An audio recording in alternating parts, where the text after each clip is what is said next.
வெளிப்படுத்துதல் வசனம் வசனமாக 7 முத்திரைகள். ஏப்ரல் 8. தேவனுடைய சிறப்பு படைகள். முத்திரை போடப்பட்டவர்களின் தொகையை சொல்ல கேட்டேன். இஸ்ரவேல் புத்திரருடைய சகல கோத்திரங்களிலும் முத்திரை போடப்பட்டவர்கள் 144,000 பேர். வெளிப்படுத்துதல் 7 வசனம் 4. நாம் கிறிஸ்துவை ஏற்றுக்கொள்ளும் போது ஆவிக்குரிய யூதர்களாக மாறுவதாக வேதாகமம் போதிக்கிறது. நீங்கள் கிறிஸ்துவினுடையவர்களானால் ஆபிரகாமின் சந்ததியராயும் வாக்குத்தத்தத்தின்படியே சுதந்திரராயுமாய் இருக்கிறீர்கள். கலாத்தியர் 3 வசனம் 29.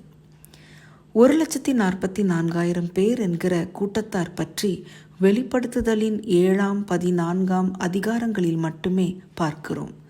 வேதாகமத்தில் வேறு எங்கும் இல்லை. அந்த 2 இடங்களிலும் 2ஆம் வருகையின் பின்னணியில்தான் பார்க்கிறோம். யார் நிலை நிற்க முடியும் என்ற கேள்வி கேட்கப்பட்டது. வெளிப்படுத்துதல் 6 வசனம் 17. அதற்கு சொல்லப்படுகிற பதில்தான் 1,44,000. ஆட்டுக்குட்டியானவர் எங்கே போனாலும் அவரை பின்பற்றுகிறவர்கள் இவர்களே. இவர்களுடைய வாயிலே கபடம் காணப்படவில்லை. இவர்கள் தேவனுடைய சிங்காசனத்திற்கு முன்பாக மாசில்லாதவர்களாய் இருக்கிறார்கள். வெளிப்படுத்துதல் 14 வசனங்கள் 4 மற்றும் 5. இஸ்ரவேல் புத்திரர் பொதுவாக தங்கள் சேனையின்படி எண்ணப்பட்டார்கள்.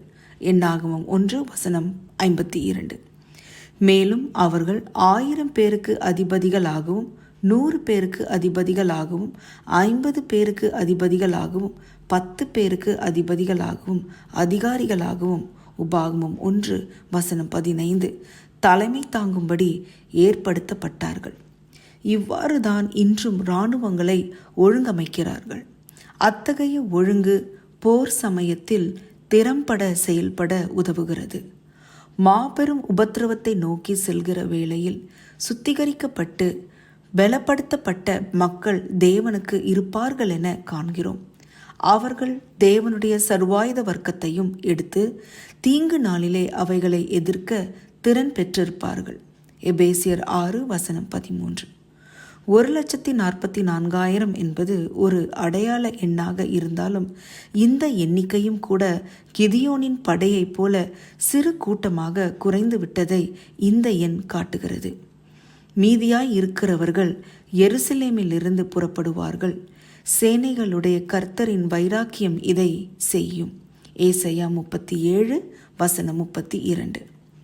யாக்கோபின் குமாரர்களில் ஒவ்வொருவருக்கும் பாவத்தால் கரைப்பட்ட ஒரு தனித்துவமான வாழ்க்கை அனுபவம் இருந்தது.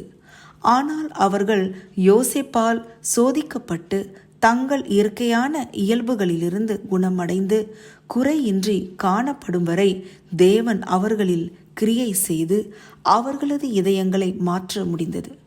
நாம் ஒவ்வொருவரும் இஸ்ரவேல் கோத்திரங்களில் பெயர்களை கொண்ட வாயில்களின் ஒன்றின் வழியாக புதிய எருசலேமுக்குள் பிரவேசிப்பது போல அவர்களைப் போன்ற அனுபவங்கள் மூலமாகவும் அந்த பரலோக நகரத்திற்குள் செல்வோம். சகல ஜனங்களுக்கும் தேவனே, எங்களை உமது மந்தையில் காத்தருளும். எங்களிடமிருந்து எங்களை காப்பாற்றி உம்முடைய ராஜ்யத்திற்கு ஏற்றதாக எங்களுடைய குணங்கள் மாறும்படி செய்யும். அதிக ஆராய்ச்சிக்கு எசேக்கியேல் 48 வசனம் 19, ரோமர் 9 வசனம் 27, யாக்கோபு 1 வசனம் 1. ஆமேன்.